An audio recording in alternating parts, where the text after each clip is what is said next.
Good morning.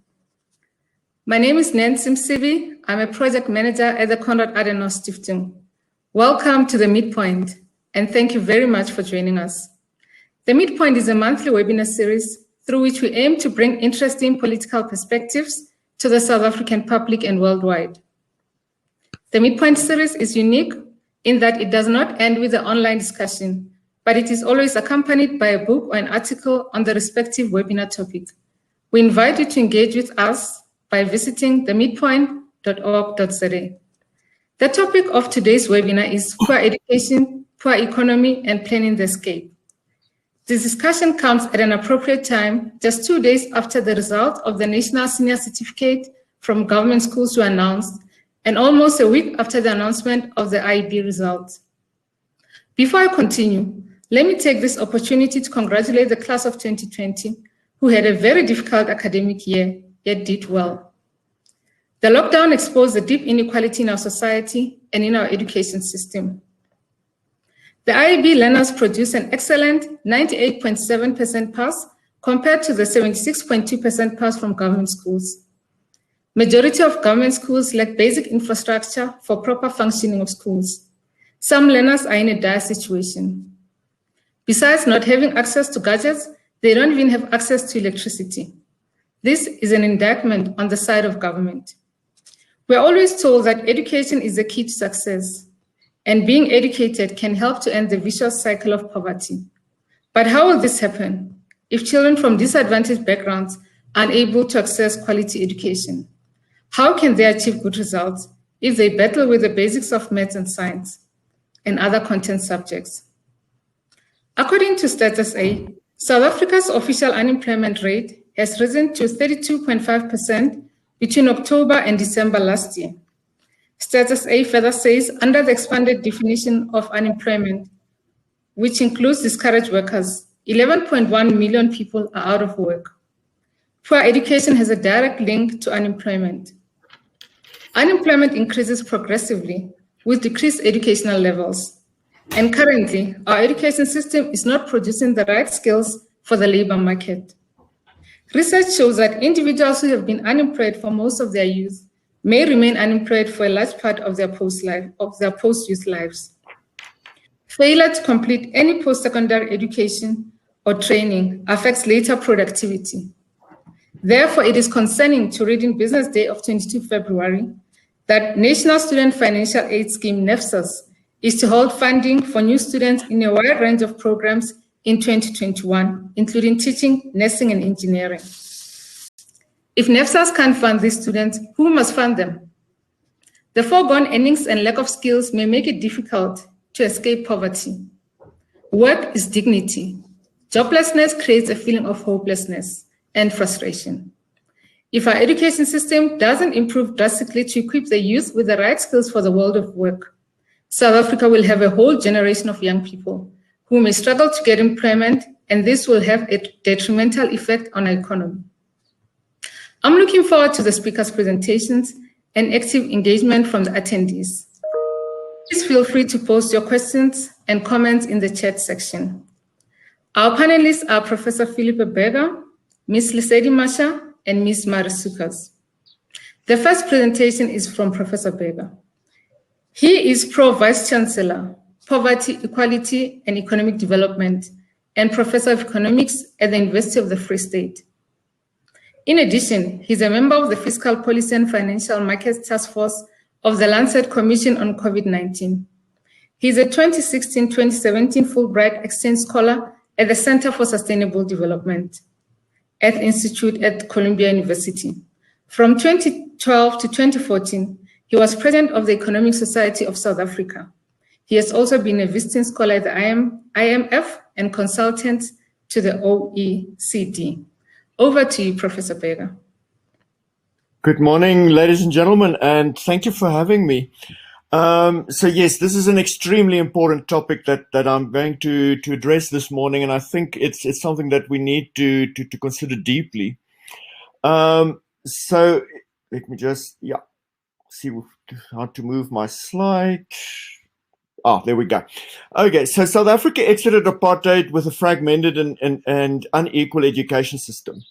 So it had to integrate the race-based education departments into a non-racial education system that is aimed at ending racial inequality and to prepare learners for the world of work. But I think that it has registered very limited success in achieving this aim. We see that primarily in the huge youth unemployment rate in South Africa.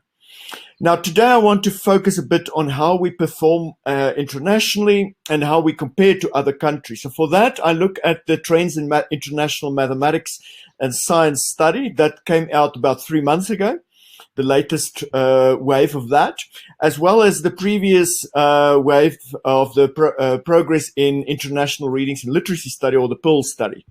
These studies cover about 60 countries, and the TIMSS covers grades 4 to 8 in mathematics and science. And in the case of South Africa, that is grades 5 and 9. And PIRLS is grade 4, and they look at reading comprehension of learners. So these results, that they centralize the values around 500, and then there's a standard deviation of 100, and countries that score between 400 to 475 are classified as low achieving countries. South Africa does not make that cut. So at the bottom here, you can see how we perform. We get about in grades 4 and 8, mathematics, we get about 374 and 389. And in science, we score less, and in reading comprehension, even less. So that is truly worrisome trends. The next graph shows you how grade 4 mathematics, where we are. We are basically that red bar at the right, and with all the other countries, Singapore at the top end, ranging all the way down. So we are third from the bottom there. In mathematics grade 8, it's not much better. Same story for science grade 4, as well as science grade 8, where we are bottom of the class. And then also in reading grade from the PIRLS study, we are also right at the bottom. So in South Africa, unfortunately, we also have a provincial differentiation. So here you can see, for instance, that in the Western Cape and Gauteng, the averages look much better than what you see, for instance, in Mpumalanga and Limpopo, that you see on the right there. So those provinces, Mpumalanga, Limpopo, KZN, and Eastern Cape, so they score much less. Then when you look at the quintile schools, so schools are classified from quintiles 1 to 5. The schools in the poorest areas are in quintile 1, and those in basically formal Model C schools are in quintile. Quintile 1 is the poorest schools, quintile 5 is the Model C schools. You can also see there's quite a difference there, with more than 100, sometimes 150 points difference between quintile 1 and quintile 5. So there's a huge inequality still present. Now, it's not all doom and gloom. From 2011 to 2019, you will see that there's been an improvement in grades 8 math and science. Each wave, students perform slightly better. What is worrisome, though, is that in grade 4, we see mathematics, we see that it's rather stagnant and even decreases a bit. So if you project that for 4 years into the future and then ask what will happen to the grade 8s in the next wave, it might also then turn up as a stagnation there. So that is a bit worrisome.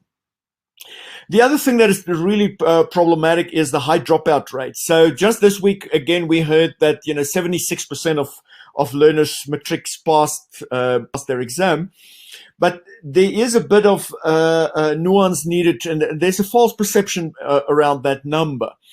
Because to pass matric, of course, you only need 30% of 3 subjects and 40% of 3 other subjects. So on average, 35% will bring you there. But also, half of all the learners drop out before they even reach that exam. So that is really a big problem. And I've just, Nick Spall tweeted this week where he looked at the 2020 results, and he shows, for instance, that of the almost 1 million learners who started 12 years ago, only 44% passed matric. So that is truly a big concern that we need to look at. Oh yeah, and you also see that in terms of the percentage of 22 to 25-year-olds who have Matric, and you can see that still in the legacy of the past is continuing there with African and colored between 22 and 25, only about 52% having Matric, and 81%, 82% the case with white and Indian people between 22 and 25. So there's a big difference still there too. Okay, so we need to look at what explains these performances. And I think that there are two things we need to look at. The first are skill levels of teachers, and the others are the facilities that schools have. When we look at the skills of teachers, so what we see there is that, the one thing we really need is mathematics skills, so science, technology, engineering, and mathematics skills. Increasingly in the future, if you want to compete in a competitive world with trade, you will need people with those STEM skills, as they call them. But when we look at Matric results now, you'll see that only 22% of those who wrote Matric actually passed Matric mathematics with a 50% plus, and that is about 52,000 learners. Now, if you compare that to the million who started school 12 years ago, it means that only about 5% of those who started school 12 years ago in school with a 50% plus in mathematics. And that is the pool of people we need to draw on for engineering, for medicine, for business, for accounting, for the sciences. And the numbers are even more stark when you look at those who need mathematics, really much higher performances in mathematics, like a distinction in mathematics. Then we talk about 10,000, 12,000 in the country in total. Okay, so the problem, of course, is, as Wenger and Spall has shown from PIRLS data, is that only 79% of mathematics grade 6 teachers have content knowledge of mathematics, that is lower than what a grade 6 learner should know. Now, and it's worth repeating, 79% of mathematics grade 6 teachers have a content knowledge of mathematics less than what a grade 6 kid needs to know. And I'm not talking about the art teacher or the geography teacher. I'm talking about the mathematics teacher. So these are really problematic numbers. And if you see what proportion of teachers have grade 8 to grade 9 learner skills in mathematics, you'll see that in grade 5, that's it, or quintile 5 rather, that's the top schools, it's only 45%. When we look at quintile 1 to 3 schools, that is 4 to 8%. Okay, so of course the reason we can pull that back to the apartheid era, with the old Bantu education schools where they didn't present mathematics, and the people who were children back then are today's teachers. But it's also true that it's 27 years after the fall of apartheid. So what did we do in the meantime? And I think there's a big problem there in terms of government not being in full control of its own education system.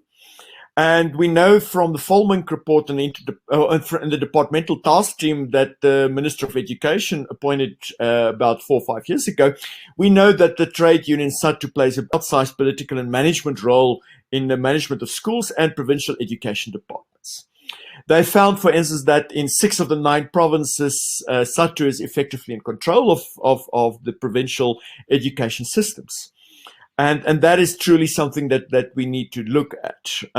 They proposed that that SADTU does not play such a big role in the appointment of headmasters and management at provincial level education departments. And they also proposed that senior officials at schools should not be SADTU members because it reflects a clash of interest.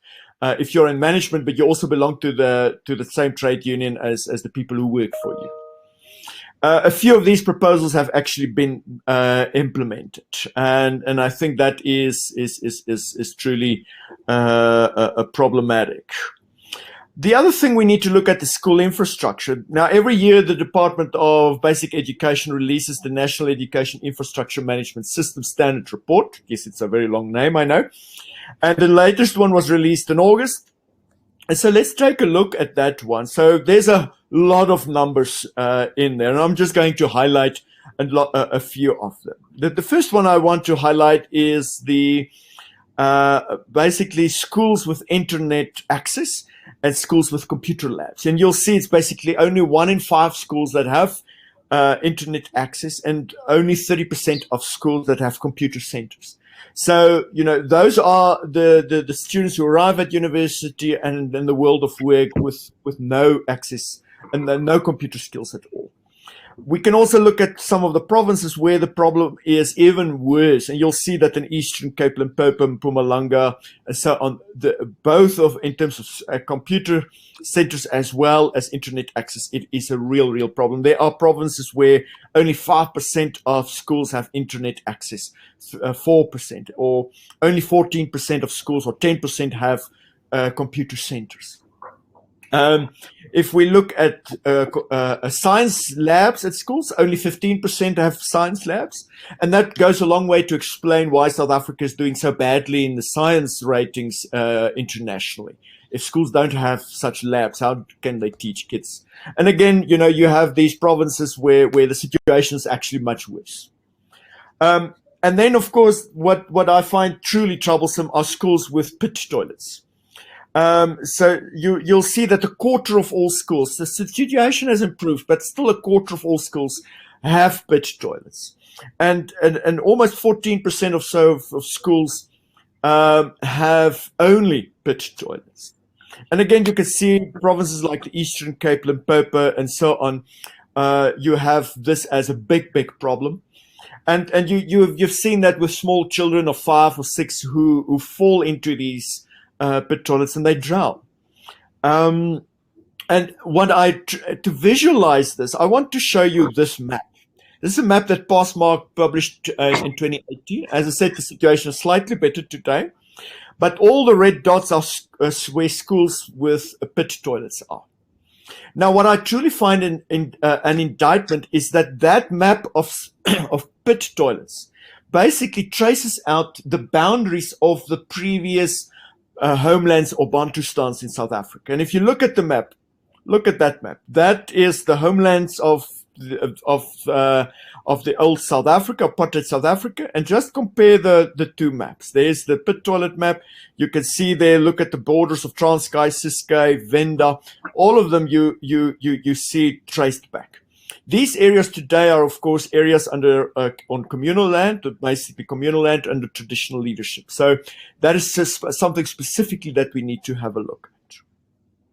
I want to talk quickly about the economic impact of education. Now, the economic output in the economy depends basically on the amount of physical capital and labor that serves as inputs, as well as what economists talk about, and they talk about total factor productivity. Now, that is a fancy term for the productivity of the combination of capital and labor used to produce output. And if you want to improve total factor productivity, you need to improve technology.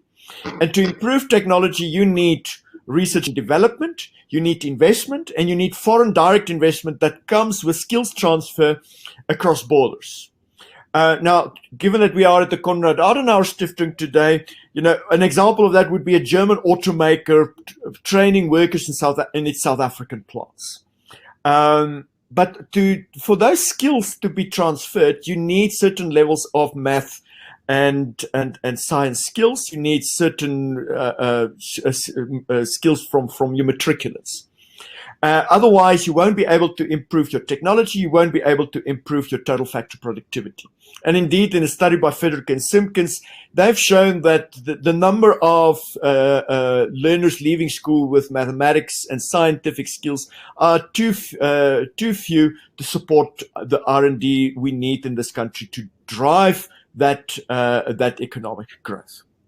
And indeed, Hanushek and Woosman has studied a number of countries looking at these international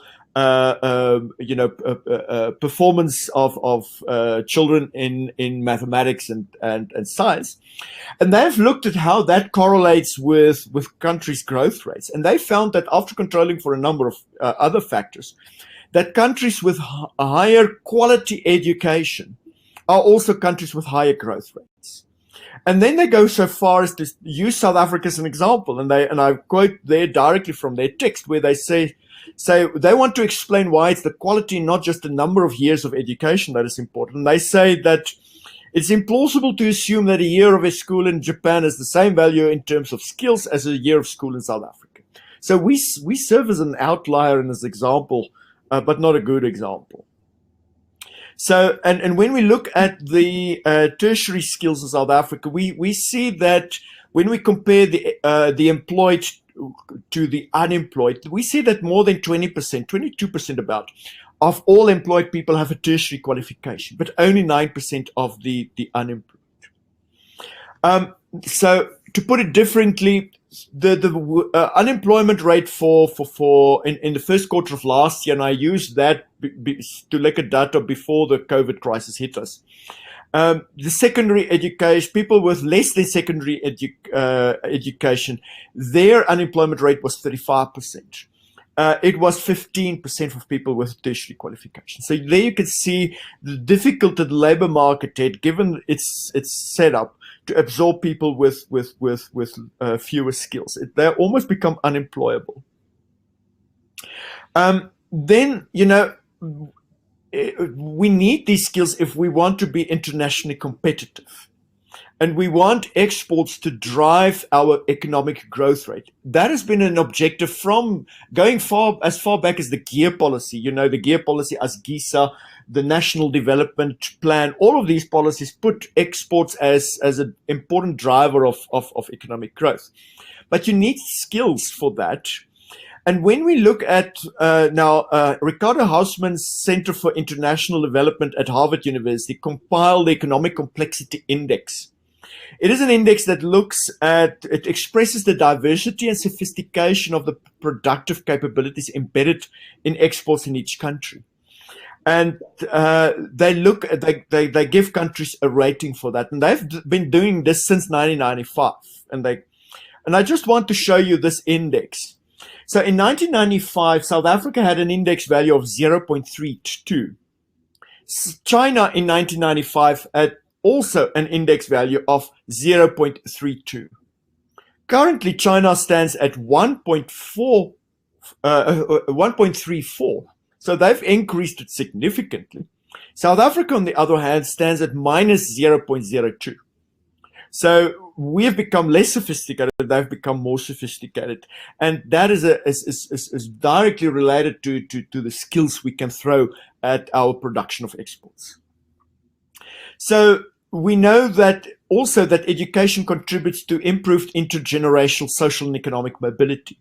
To put it bluntly, in a country where you don't have intergenerational mobility, the children of the rich will tend to remain rich. The children of the poor will remain poor.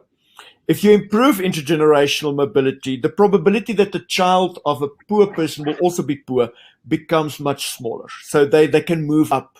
And also such countries, you will see that the income gap shrinks.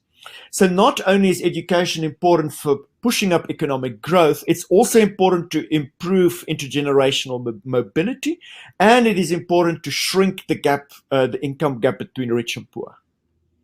So to conclude, in the long run, higher economic growth and improvement in inequality and social mobility. We need education for that. In the absence of that, countries like China, India, and other Asian countries will continue to outcompete us. And that is a serious problem because it will leave us far, far behind. And we move into an era of mechanization, digitization, where we will need increased numbers of STEM skills, science, technology, engineering, mathematics, and management skills. So we need to look at improving our education system and the quality of education, particularly the reading ability of our children. And therefore we need to improve from early childhood education. We need to improve those skills. And we need to improve the STEM skills. And then we need to improve the skills of our teachers. We need to break this logjam where we can't test teachers to see what the teachers know, because that is a big problem at present. So, and then we need to upskill those teachers, and those who are unable to upskill, we need to exit them from the system and replace them with teachers who do have those skills. I also think, we import doctors from Cuba. Why can't we import doctors from English-speaking countries or English medium of education countries? And I'm not just talking about the US and the UK. I'm talking about places in like India or Tanzania. And those teachers need not come for relocate permanently, but, if they can come and spend 5 years here or so, I think that will make a big contribution in filling in those gaps. I also think it is important to lift the bar, and not in 1 year, but over time we need to increase the pass mark you need for subjects to 50%. Then we need to implement the proposals of the ministerial task team, the Fulmink report. So I think principals, deputy principals, heads of departments at school, the management of school districts, departmental level people management, they can't be members of the same trade union as the people they need to manage.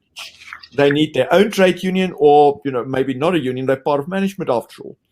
And then school governing bodies, we need to look at, not having those appoint the managerial staff at schools, because they don't have the HR skills, and that leaves them open for manipulation at present by the trade union.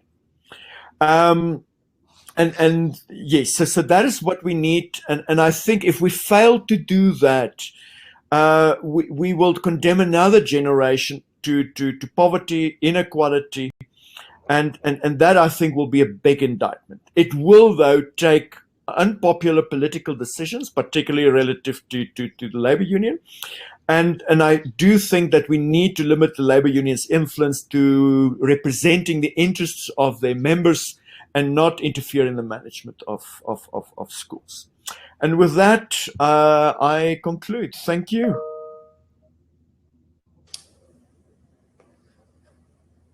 Thank you very much, Professor Berger. This was quite a mouthful and very depressing indeed. Professor Berger's paper, which has more information on this subject, will be free for download. We'll put it in the download page towards the end of the webinar. I see that we have quite a lot of questions in the chat room, but just to maximize on time, we'll now move over to our second speaker, who is Lesedi Masha. Lesedi is a network and pathway manager at Harambee Youth Employment Accelerator. Her role includes designing, leading, and building products and processes for new network and pathway management delivery models that scale up pathways that young people can connect to. Prior to Harambee, Lesedi worked for TransUnion Africa, Time Bank, and Deloitte Consulting. She commits her energy and skills in strategy, innovation, analytics, and design to bring forth transformation and reform to Africa. Over to you, Lesedi. Thank you for having me. And let me start the presentation. Start. There we go. Greetings to everyone joining us today, and thank you for inviting Harambee. Today, I'll be sharing the Harambee story through the real stories of young people in South Africa. The why and how of what we do is driven by the stories of so many young people in our beautiful country. Through the stories of young people, we'll discuss the gaps Harambee aims to fill in assisting unemployed youth stay connected and motivated, as well as get access to various learning and earning opportunities. Understanding the barriers they face, namely lack of basic education, post-matric qualification, work experience, connectivity issues, data issues, transport costs, gender barriers, and limited networks. These learnings help us understand how to skill young people and how to help them get into and secure opportunities. Youth spend many days and hours looking for employment with constant rejection.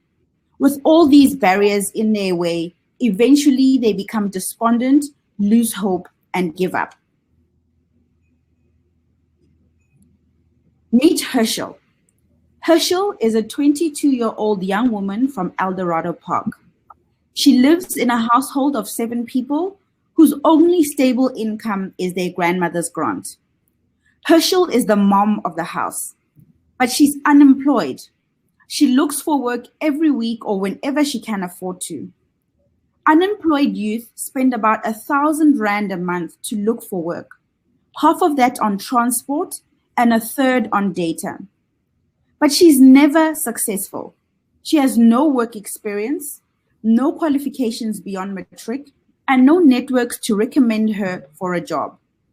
She's invisible, basically excluded from the economy, and the economy is visible to her. But Herschel's story is that of millions of South African youth. At the start of 2020, we had only 5.8 million youth employed, a number that hasn't increased since our last crisis in 2009. During lockdown, considering Q1 to Q3 2020, another million lost their jobs, and 2/3 were young women. Youth are the first out of the door in a crisis, but at the back of the queue when we recover.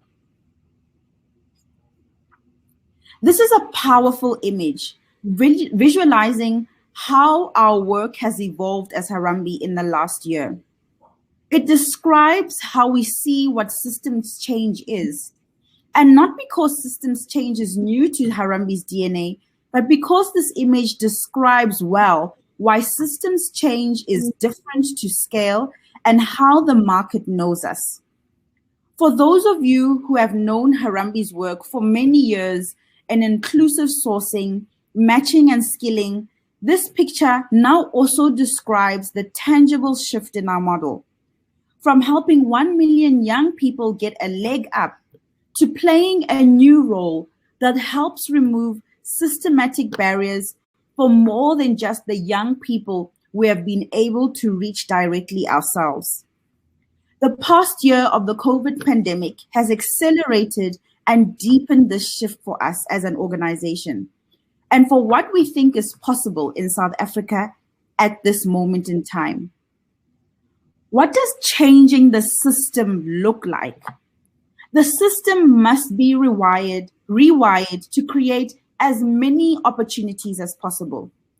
However, all of these new jobs and opportunities will still remain out of reach for excluded young people without a system called the Pathway Manager.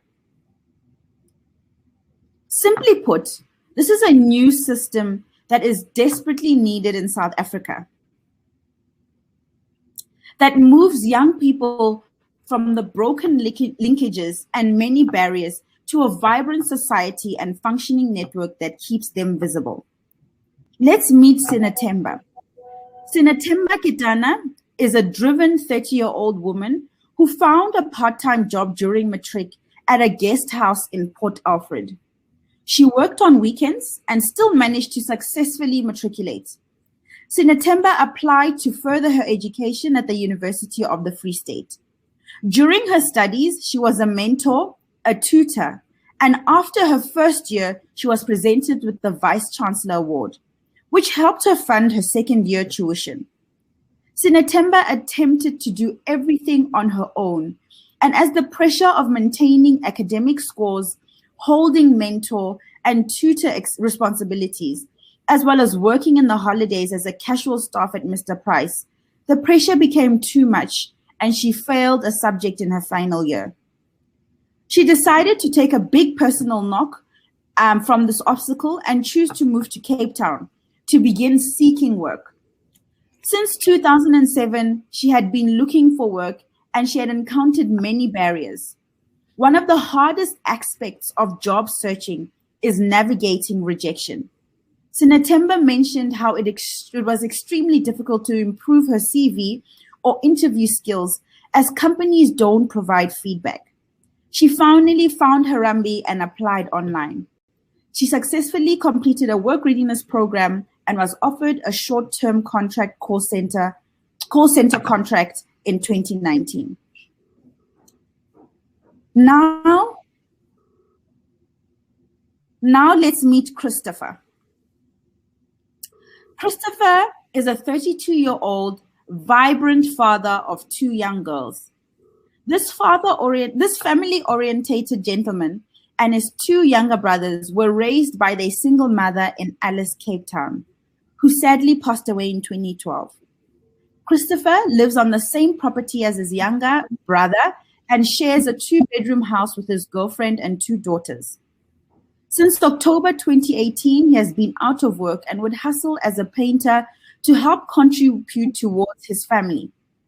Throughout this difficult season, he continued searching for opportunities and came across Harambee in a poster at a local supermarket. Reflecting on his time with Harambee in a work readiness program, he smiles and mentions how Harambee made him think positively and taught him how to speak with confidence. He exudes excitement as he openly shares his hopes and goals.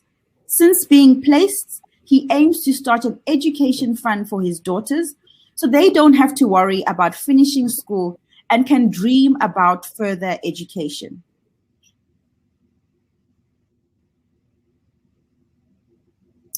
In a nutshell, the Presidential Youth Employment Intervention is a comprehensive youth unemployment intervention driven by 5 pillars. Namely, Pillar 1, which is a single platform where young people can access opportunities freely and inclusively and be linked to services near them. That's the National Pathway Manager. Pillar 2, Workforce Solutions for Job Growth, is about creating new jobs in fast-growing sectors and preparing youth through short and flexible skilling interventions. Pillar 3 is about it's the Inclusive Economy Challenge Fund. It enables self-employed youth in townships and rural areas to scale up their micro-enterprises. This includes gig work. Pillar 4 includes demand-side programs for work-based place learning, and YES is a lead partner here. Pillar 5, which is the Presidential Youth Service, is about creating opportunities for youth to earn an income while contributing to nation building. The Presidential Youth Employment Intervention is a strategic national vision and plan to address youth unemployment. Of that, Pillar 1, the National Pathway Management Network, enables the Presidential Youth Employment Intervention by aggregating and linking opportunities, jobs, and work experience to a network of networks. Many partners are working to implement this initiative. Practically speaking, Pathway Management is a multi-channel societal platform with an online Mobi site, a contact center, and face-to-face services. It organizes a large coalition of partners through the presidency to deliver the resources to young people that they need and then tracks their progress in all parts of our country. It's essentially the network of networks. Its power is not in what Harambee has built, but in its collective usage and adoption by others in government, business, and civil society, and as the backbone of a coordinated plan called the National Pathway Management Networks. Now, what is SA Youth? SA Youth is the platform of the National Pathway Management Network. Basically, it's the infrastructure, the cabling that connects disparate systems of training, matching, work seeker support, and job growth within a single network. SA Youth has multiple channels established. There's a free Mobi site, which is the entry point for work seekers looking for earning and learning opportunities with a built-in recommendation engine. These opportunities are aggregated from government, private sector companies, entrepreneurship support, and community-based programs like youth service. It also keeps young people connected and engaged through the content. Secondly, an outbound line that welcomes youth to the network and where guides give support and advice on how to grow, or gives advice and support and advice to work seekers on how to grow their skills. And even as they wait for an earning opportunity, how volunteering and community involvement can help improve their CV. There's also a toll-free line that youth can call for help or get encouragement. There's a WhatsApp chatbot that simulates various activities and challenges for youth looking to start or grow their hustle. We love to use the language of youth. Something such as a hustle is very important in understanding the language that youth use to describe various earning opportunities that they find. We also have a survey where youth share their employment journey and what they need. And lastly, a sixth channel under SA Youth called the SA Youth Partner Network, which means more partners will be able to provide young South Africans with learning and earning opportunities, as well as sourced through the National Pathway Management Network. An example of how we're using the SA Youth Partner Network is we have partners that have various learning courses to help young people improve various cognitive skills, numeracy skills, even learn how to build apps, or go on to learn how to improve interview prep, how to improve their CVs. So we have a plethora of learning opportunities that young people can use to help them access learning opportunities. At this point, I'd like to give an example of how all of these 6 channels that we've spoken about come together. This past November, as part of the economic stimulus, we worked with the Department of Basic Education and the Presidency to recruit 300,000 young people for school assistant jobs that would pay a stipend. This had to be done in 2 weeks. This showed that speed, efficiency, and fairness could all be delivered at scale. Within 14 days, we had our partners built an applicant pool of over 500,000 young women and men, supporting 100,000 through our contact center, and nearly 2 million through social media. All our partners pointed young people to the same place, sayouth.mobi, to get these opportunities. And young people knew to come to this site because they knew there were jobs. Practically speaking, this meant that a young woman from a small town like Swellendam in Western Cape could log into a data-free Mobi site, sayouth.mobi, or call our toll-free hotline and register her interest in the opportunity at a school closest to her. She would be taken through a few questions on demographics, preferences, and experience such as volunteering, and based on inclusive match criteria, would be recommended for the role. We then received feedback from the principal of the school, who was very excited, and the 12 young people who were placed in the school. Those who weren't selected could go on to access other opportunities. By providing consolidated data and insights to schools, such as demographic data, geographic data, we were able to provide opportunities to young people. There are other solutions to solving the barriers of young people, like directing young people to hubs and libraries and youth centers where they live close to, so they can access free internet and advice, peer support structures, and community support. We need more demand-led skills training initiatives that are flexible and responsive to business needs, learnerships and apprenticeships to provide these to young people. Skill funding should be linked to performance outcomes, so that we do not train for the sake of training, but for the sake of linking young people to jobs. I'm not going to go through the last 3 slides, which really just show what you'd expect if a young person logged onto sayouth.mobi. And I think if you visited it, you'd be able to see the personalized approach, how simple it is to join. You'd also be able to see how quickly you can build your profile in less than 5 minutes, so that you can already receive recommendations, how a young person can come back to update their profile, and lastly, view recommendations across all the partners I mentioned, like government, private sector, entrepreneurship support, and community-based programs. I'd like to thank you for having us today. Finally, let's remember that pathway management is more than just a tech platform. It is a platform for public good that creates exponential value for all partners. Thank you. Thanks very much, Lesedi, and sorry for rushing you. We commend the work of Harambee. It just shows that we needed much more time than an hour to discuss this very important topic. Now I'm going to hand over to Marie Sukers. She's a member of parliament for the ACDP.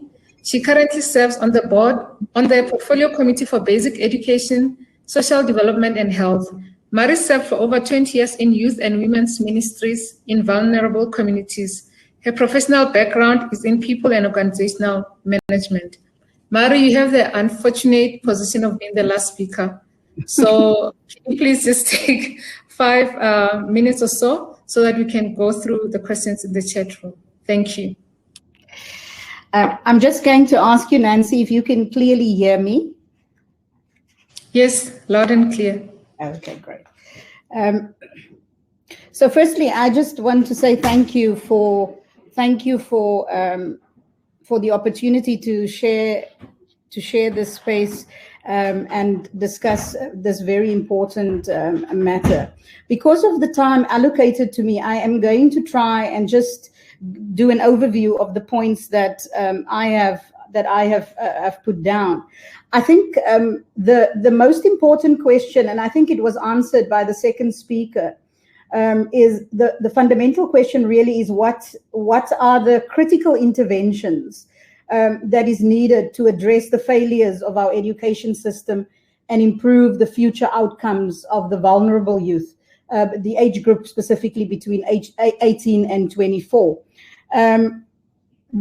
I firstly want to just say that, the transformation of the education system is a moral imperative.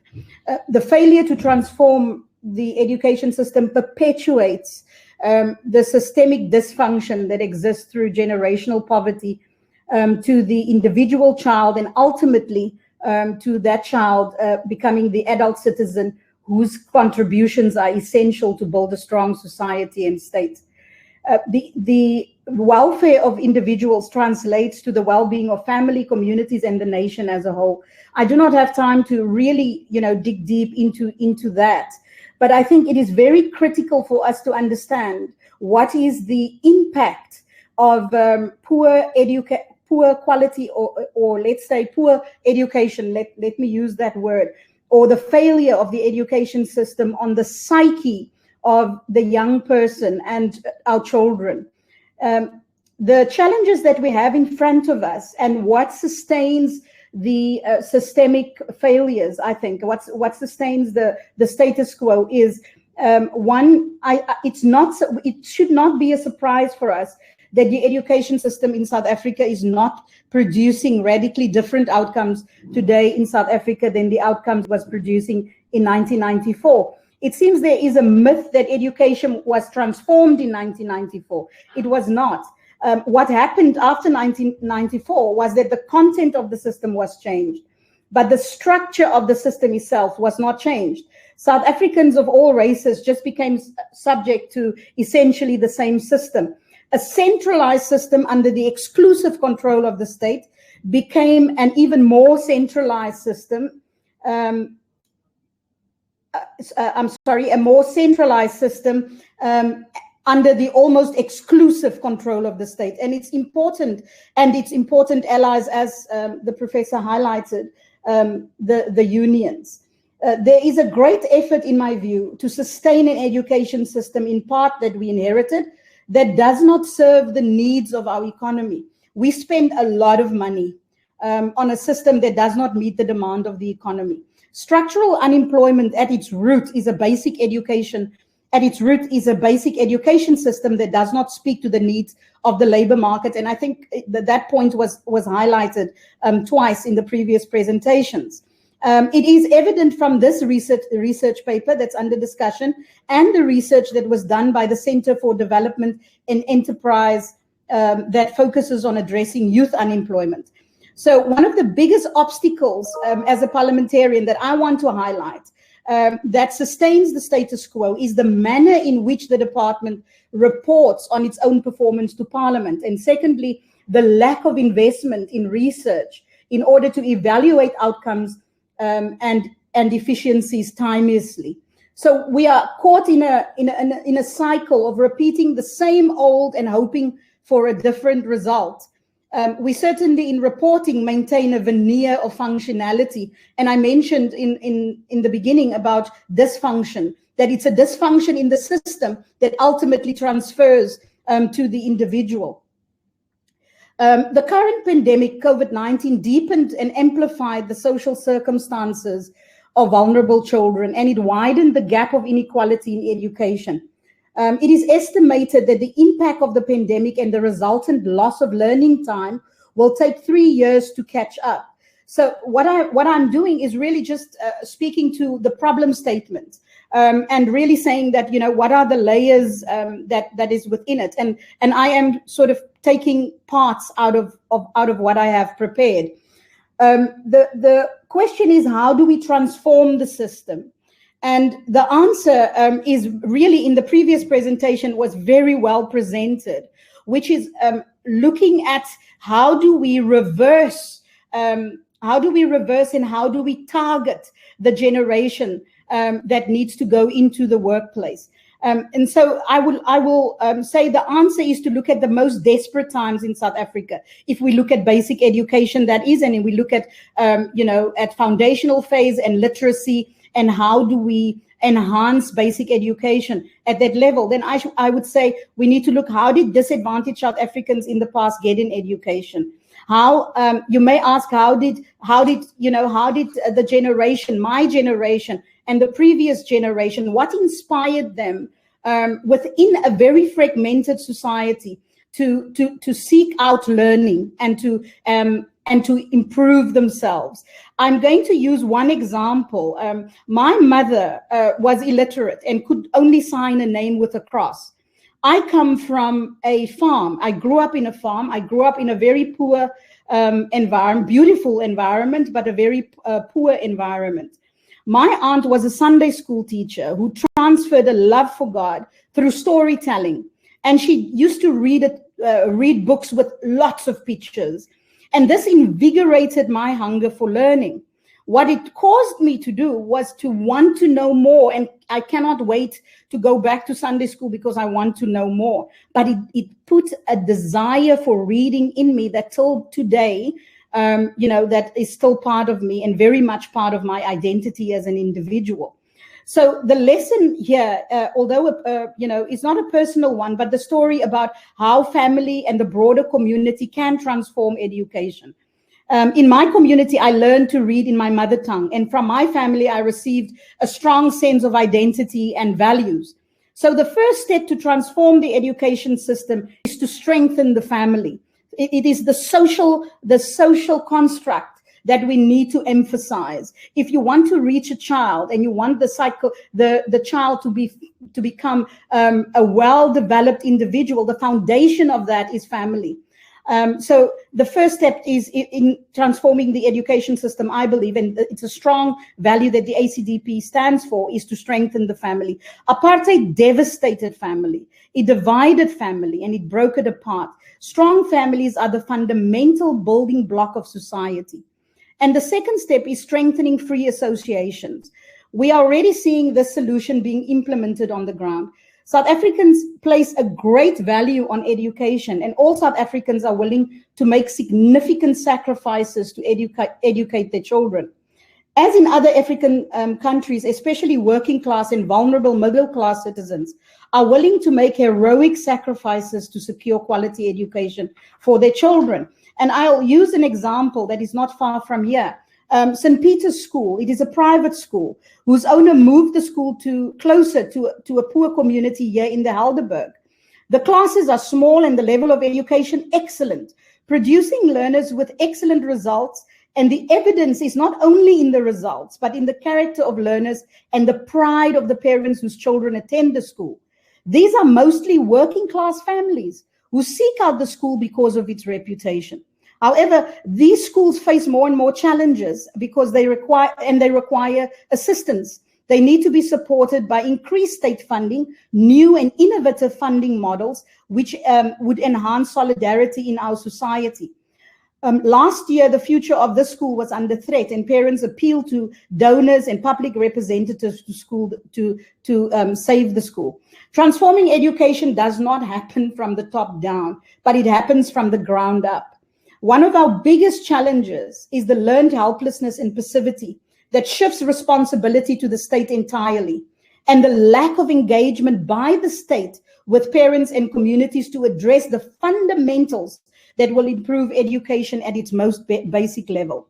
For example, we have reading initiatives that we wanted to start specifically to address literacy and to build community and create excitement for children, also in the Helderberg region with schools. This was disrupted by the pandemic. But one of the biggest challenges we had was to bring the private sector into these poor communities to fund those initiatives.